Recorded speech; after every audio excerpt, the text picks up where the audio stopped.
औज़ुबिल्लाहिमिनश्शैतानिर्रजीम बिस्मिल्लाहिर्रहमानिर्रहीम। शुरू अल्लाह के नाम से जो निहायत रहम करने वाला है। नाज़रीन ग्रामी, अल्लाह तबारक व तआला ने कुरान मजीद में इरशाद फरमाया कि और सिनाह के करीब भी ना जाओ, बेशक ये बड़ी बेहयाई और बुराई का रास्ता है। नाज़रीन ग्रामी, क्या आप जानते हैं इस कायनात के अंदर सबसे पहले कौन से बदबख्त शख्स ने ज़िना की इब्तिदा की थी? प्यारे दोस्तों, आज के इस वीडियो के अंदर हम उसी शख्स के बारे में बात करेंगे। लिहाजा आपसे गुजारिश है कि इस कीमती और मालूमाती वीडियो को शुरू से लेकर आखिर तक जरूर देखिएगा और अपने दोस्तों के साथ भी शेयर जरूर कीजिएगा। नाज़रीन ग्रामी, जब हजरत आदम अलैहिस्सलाम और हजरत हव्वा अलैहिस्सलाम ने अल्लाह तबारक व तआला के हुक्म की नाफरमानी करते हुए शजर ममनुआ का फल खा लिया, तो अल्लाह तबारक व तआला ने हजरत आदम और हजरत हव्वा अलैहिस्सलाम को जमीन पर उतार दिया। फिर अल्लाह तबारक व तआला के हुक्म से हजरत आदम और हजरत हव्वा अलैहिस्सलाम के यहाँ औलाद पैदा हुई। बाज़ रिवायात के मुताबिक हजरत हव्वा अलैहिस्सलाम को 20 हमल ठहरे, जिससे 40 बच्चे पैदा हुए और हर हमल के बाद एक लड़का और एक लड़की पैदा हुआ करते थे। यहाँ पे ये बात याद रखिए कि उस वक्त जो कवानीन शरीयत हैं, हमारी आज की शरीयत के कवानीन से बिल्कुल मुख्तलिफ थे। हजरत आदम अलैहिस्सलाम के जमाने के अंदर एक हमल से पैदा होने वाली लड़की और लड़के की दूसरे हमल से पैदा होने वाले लड़के के और लड़के के साथ शादी की जाती थी, जबकि दूसरे हमल की लड़की की शादी पहले हमल के लड़के से की जाती और एक हमल के बहन भाई आपस में बहन भाई करार पाते। आज फिर इसी दौरान हजरत आदम अलैहिस्सलाम के यहाँ काबिल और हाबिल पैदा हुए। चुनांचे काबिल की जो बहन अकलीमा बहुत ज्यादा खूबसूरत थी, जबकि जो लड़की हजरत हाबिल अलैहिस्सलाम के साथ पैदा हुई वो इतनी खूबसूरत नहीं थी। और जब ये बच्चे बड़े होकर जवान हुए और इनके आपस में शादी करने का वक्त आया, तो काबिल ने हजरत हाबिल अलैहिस्सलाम की बहन के साथ निकाह करने से इनकार कर दिया और कहने लगा कि ये तो बिल्कुल खूबसूरत नहीं है, मैं अपनी बहन अकलीमा के साथ ही निकाह करूंगा। ये मामला इस कदर बढ़ा कि हजरत आदम अलैहिस्सलाम ने हुक्म दिया कि दोनों भाई अल्लाह तबारक व तआला की बारगाह के अंदर अपनी अपनी कुर्बानी पेश करो। चुनांचे जिसकी कुर्बानी अल्लाह ताला की बारगाह के अंदर मकबूल होगी तो वही शख्स अकलीमा के साथ शादी करेगा। नाज़रीन, काबिल खेती बाड़ी का काम करता था, जबकि हजरत हाबिल अलैहिस्सलाम बकरियां चराया करते थे, जो कि एक सिफ्त और मोहब्बत वाला काम है। और चुनांचे हजरत हाबिल अलैहिस्सलाम ने अल्लाह तबारक व तआला की बारगाह के अंदर एक खूबसूरत बकरी का बच्चा पेश किया, जबकि काबिल ने एक रद्दी घटा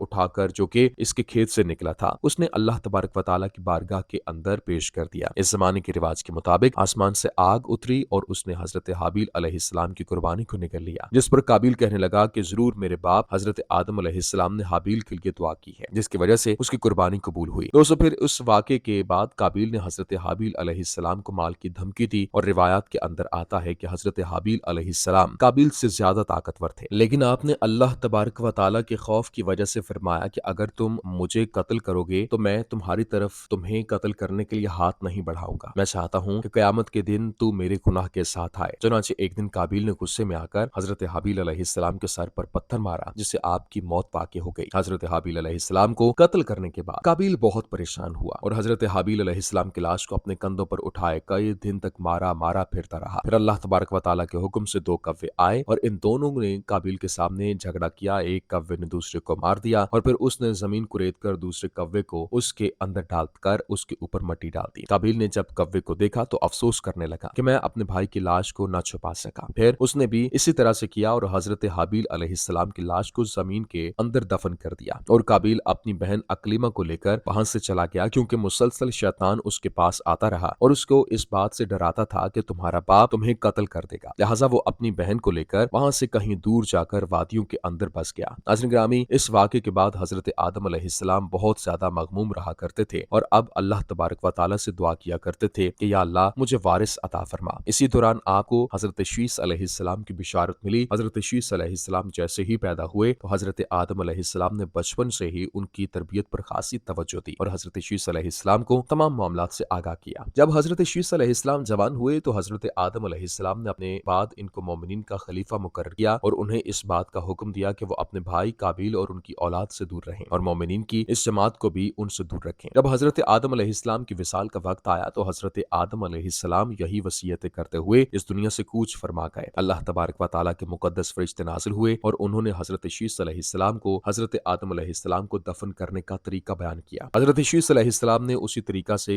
उन्हें दफन किया। फिर उसके कुछ अरसा बाद उनकी वालिदा हजरत हव्वा का भी इंतकाल हो गया। नाज़रीन ग्रामी, इस वाक़े के बाद ज़िना की इब्तिदा हुई। इस बारे में बनी इस्राइल की रिवायात के अंदर हमें यह मिलता है कि काबिल और उसकी आल औलाद एक वादी के अंदर रहा करते थे। एक दिन शैतान उनके पास एक गुलाम की सूरत में आया और एक शख्स के यहाँ उजरत पर काम करने लगा। थोड़ा عرصہ گزرنے کے بعد اچانک وہ غلام عجیب و غریب کام کرنے لگا اور طرح طرح کے اور نئے نئے لباس تیار کرنے لگا اور ان کو مضامین اور گانے باجے کے آلات بھی بنا کر دکھانے لگا اور ان کو ان حالات پر ایسی آوازیں سنائی جو انہوں نے آج سے پہلے کبھی نہ سنی۔ چنانچہ وہ لوگ جو پہلے ہی حق سے دور تھے اور فسق و فجور کے اندر مبتلا ہو گئے اور انہوں نے اپنا ایک دن عید کا مقرر کر لیا جس کے اندر ان کی تمام عورتیں برہنہ لباس پہن کر اور زمانہ جاہلیت کی عورتوں کی طرح نیم عریان لباس پہن کر آتی تھیں اور مردوں سے اختلاط کیا کرتی تھیں۔ پیارے ساتھیوں، حضرت شیس علیہ السلام کے ساتھ رہنے والے مومنین دور سے ہی ان گانے باجوں اور مضامین کی آوازوں کو سنا کرتے تھے۔ چنانچہ ایک دن ان میں سے ایک شخص کے دل کے اندر خیال آیا، کیوں نہ میں جا کر دیکھوں کہ آخر یہ کیا معاملہ ہے۔ چنانچہ اس شخص نے چوری چھپے وہاں سے ہجرت کی اور عید کے دن جس دن قابیل اور اس کی آل اولاد فسق و فجور میں مبتلا تھی، وہ شخص وہاں پر پہنچا اور اس نے وہاں پر جا کر عورتوں کو دیکھا کہ وہ بہت زیادہ حسین و جمیل تھیں۔ اس حوالے سے روایات کے اندر آتا ہے کہ حضرت شیس علیہ السلام اور ان کے ساتھ جو مومنین کی جماعت تھی ان کے مرد بہت زیادہ حسین و جمیل اور خوبصورت تھے اور ان کے ساتھ جو عورتیں تھیں وہ بظاہر اتنی زیادہ حسین و جمیل نہیں تھیں، جبکہ قابیل کی آل اولاد کے اندر مرد انتہائی بدصورت تھے جبکہ ان کی عورتیں لڑکیاں بہت ہی حسین و جمیل تھیں۔ چنانچہ وہ انسان لڑکیوں کے حسن و جمال سے بہت زیادہ متاثر ہوا۔ پھر جب وہ واپس آئے تو اس نے چوری چھپے دیگر مومنین کو بھی اس حوالے سے خبر دی۔ پھر آہستہ آہستہ مومنین کے لوگوں میں سے بعض کمزور ایمان والے وہاں سے ہجرت کرنے لگے اور ہجرت کر کے قابیل کی اولاد کے اندر جا کر وہاں پر ان کی عورتوں کے فتنے کے اندر مبتلا ہو گئے، یوں فسق و فجور کرنے لگے اور آپس میں زناکاریاں کرنے لگے، جس سے زنا جیسے کبیرہ گناہ کی ابتدا ہوئی۔ معزز دوستو، روایات کے اندر آتا ہے کہ حضرت شیس علیہ السلام کے ساتھ رہنے والے مومنین کی تعداد بہت کم ہو گئی تھی جبکہ قابیل کا گروہ بہت زیادہ طاقتور ہو چکا تھا۔ چنانچہ وہ اپنی بستیوں کے اندر بھی فتنہ فساد پھیلاتے اور اپنی بستیوں سے باہر نکل کر بھی حضرت شیس علیہ السلام کے رہنے والے مومنین کو قتل کرتے اور اس کو طرح طرح کی تکلیفیں اور ایذائیں دیا کرتے تھے۔ یہ تمام روایات بنی اسرائیل سے لی گئی ہیں، جس کے بارے میں حضور صلی اللہ علیہ وآلہ وسلم نے ارشاد فرمایا کہ جب تم بنی اسرائیل کی روایات میں سے کوئی روایت سنو تو نہ اس کی تصدیق کرو نہ اس کی تکذیب کرو، بلکہ یہ کہو کہ جو کچھ اللہ تبارک و تعالی نے نازل کیا ہم اس پر ایمان لائے۔ پیارے ساتھیوں، اگر حقیقت حال پر غور کیا جائے تو زنا کی ابتدا اسی وقت ہی ہو گئی تھی جب قابیل اپنی بہن اکلیمہ کو لے کر وہاں سے رخصت ہوا تھا اور اپنی بہن اکلیمہ کے ساتھ ناجائز رسم و رواج قائم کر کے اس نے اپنی آل اولاد پیدا کی تھی۔ آخر میں اللہ تبارک و تعالی سے دعا ہے کہ اللہ تبارک و تعالی تمام مومنین کو زنا جیسی لعنت سے ہمیشہ ہمیشہ کے لیے محفوظ رکھے اور ہمیں دین اسلام کو سمجھنے اور اس پر عمل کرنے کی توفیق عطا فرمائے، آمین۔